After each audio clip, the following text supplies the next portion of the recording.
At 4 a.m., I was awakened by a blood-curdling scream. My name is Katja and I'm from Germany. Let's talk about that.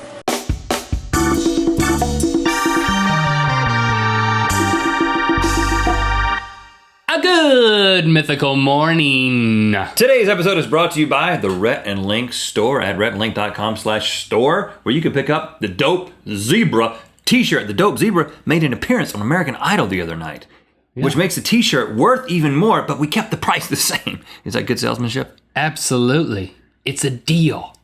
Thanks for joining us today. I feel like I just feel so happy. You get feelings like this a lot at the beginning of episodes. I didn't know what I was feeling, and then it came to me. Yes, I know what happy. it is. It's happiness. It's like I've just gotten a delivery of a bunch of Girl Scout cookies, and that only happens once a year. We didn't, did we? I didn't. I've actually eaten all of mine from a few weeks back, but I was eating them for breakfast. I was eating them late night snack. I was eating them for breakfast. You said that. Breakfast. I don't think you should be happy, personally, because I was nearly killed the other night. I'm happy that you're alive, Rhett. I think I was picking up the vibes on that. Just thankful that you're alive. Okay. What happened? Tell me about it. Tell all of us about it so we can discuss it. Well, I was in my bed, sleeping, minding my own business. Now, there's a woman in my bed at the time, too. It's my wife. We share a bed. That's good. A lot of couples choose to do separate beds. We've talked about it, but we've never quite gotten there, so we're still in the same bed. My nanny and papa had 2 twin beds in the same room, but opposite sides of the room. That is true, but that was sarcasm. I love my wife. We sleep in the same bed. No plans, no discussion about sleeping in separate beds, baby.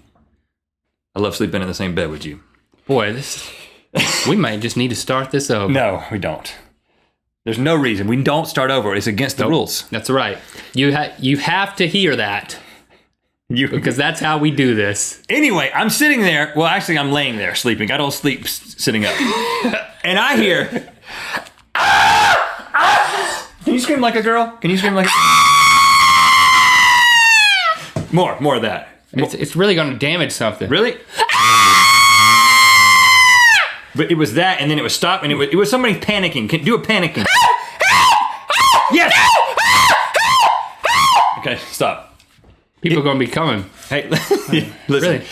I think 90% of the blood in my body is all in my face and ears right now. It's weird how screaming does that. Exactly like that. It's a little bit higher pitched. It was obviously a woman, and she was obviously screaming for her life. And it was like right outside of our house, right here on the road. We have the road that runs right next to the house, and there's a park, and so lots of weird stuff happens. But you keep your windows open at night? No, this was through the walls, and so I was totally freaking out. So I sleep on once this. I share a bed with a woman, my wife. Did I cover that? Yeah, let's talk about that. Yeah.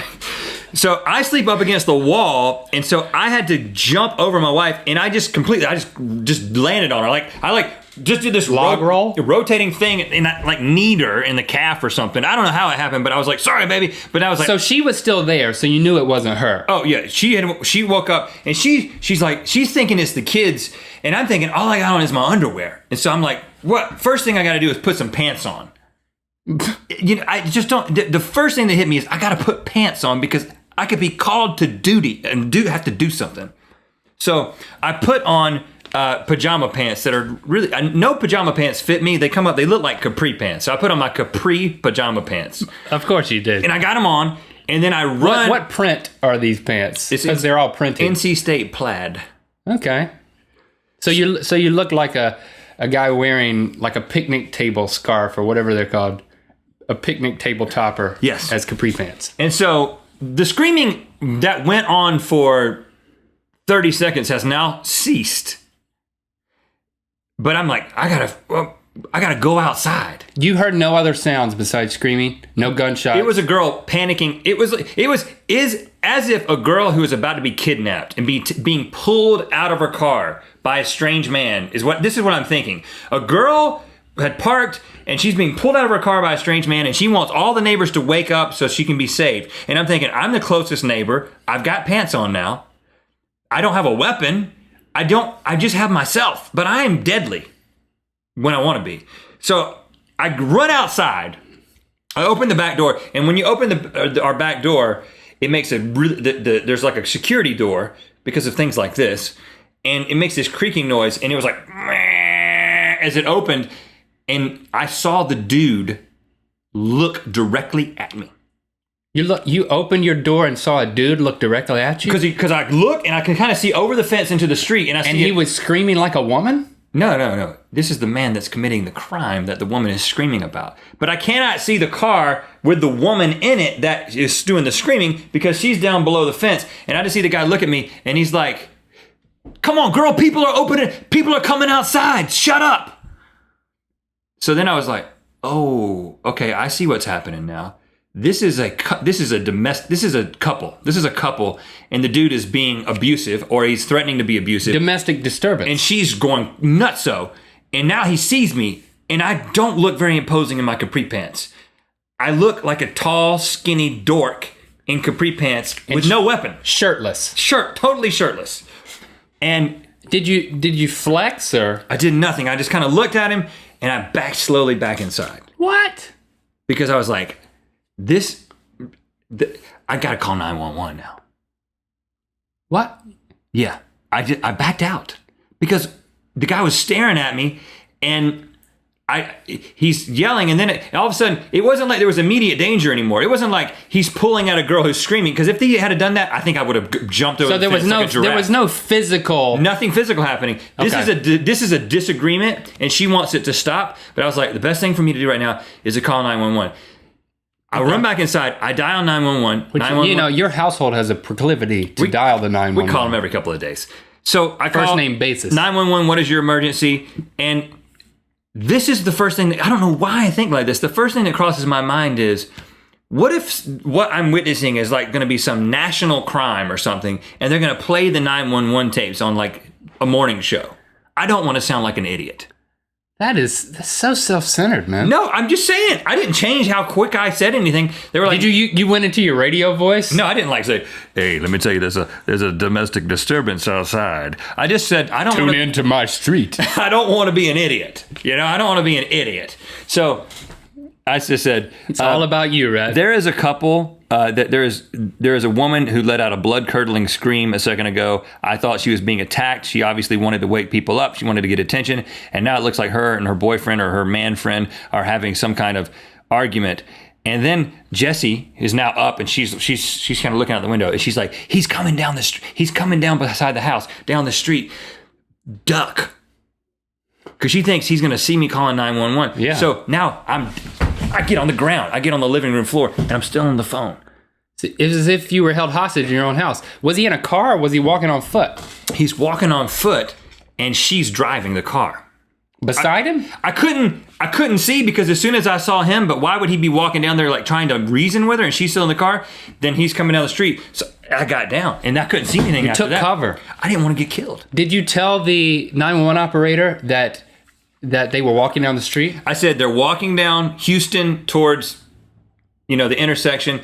And did you tell the 911 operator that I'm now on the floor, cowering in fear, hiding? I don't want them to see that I'm on the phone with you. Then they kind of disappeared. Actually, you know what? Then the car sped off. I couldn't tell if he had gotten in it or what because it was kind of dark down there. But either she left him or she was like, okay, you're forgiven or whatever. It's not a good situation, not a good relationship. So then what happened? I went to bed. What? Did the cops show up? Was justice served? Was everyone safe? I don't know. I did. All you care about is how good you sounded on the 911 I did my duty. I called. You put on your pants, you looked out the window, you called 911, and then you slept soundly? No, it was very difficult to go back to sleep. But they weren't there anymore. And then it started going through my mind. I stayed up for like an hour because my heart rate was so fast. It took me a long time. And Jessie was like, I can't go back to sleep. Because she thought it was the kids screaming, because all women have that motherly instinct. So she heard a high-pitched scream. She thought the kids were being kidnapped out of the house. I knew it wasn't the kids. But 911 should call back and give you an update status. Not in L.A. Or a status update. No, there's so much crime going on here that they can't call. They can't give an update to me. No. So you felt like as long as you had pants on, you were going to go out there, and then you changed your mind once you got out there. But here's the deal: if an attack had been happening when I went out, what would you have done? Quickly, strangle them with your capri pants? I don't know. That's what has been killing me lately. As I think about this, what would I have done? I'm a big man, but I'm not a dangerous man. I've never punched anybody in the face. He's changing his story. I was saying I was deadly. That was a joke. I punched John Carson in the stomach when he was making fun of you in elementary school. You could have done that to him, that dude. He didn't look like the kind of guy that would take a punch from me. Without fighting back. Without giving me one back. Now, I think the key is learn from his situation. The application is think about if you're woken up in the middle of the night, what would you do? If you're the head of household, if you're the one with the muscle in your house, or if just think of a plan. If you have a fire, you should have a plan. But if you have a blood curdling scream outside, you should also have a plan. I have a hammer in my closet. Really? I have a hammer in my closet. One day I was hanging pictures in our bedroom, and I don't have a gun or any other type of protection. But I was like, I'm just gonna leave this hammer in here instead of putting it back in the garage. And that way, if something happens, I'm gonna go to the closet, I'm gonna get the hammer, and I'll at least have something besides just my pajama pants. A hammer, huh? I got a hammer. Well, I could pick up a fork on the way outside when I go through the kitchen. Yeah, just get a sharp fork or something. Keep it under your bed. Or a knife. Under your pillow. The problem is they'll take it and they'll use it on you. Yeah, it's got to be something that if they took it and used it on you, they could also build some carpentry. All right, telepathic ending. Here we go. Okay, you know what this is, right?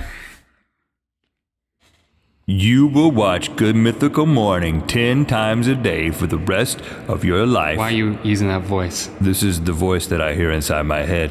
Why are you doing that with your eyes?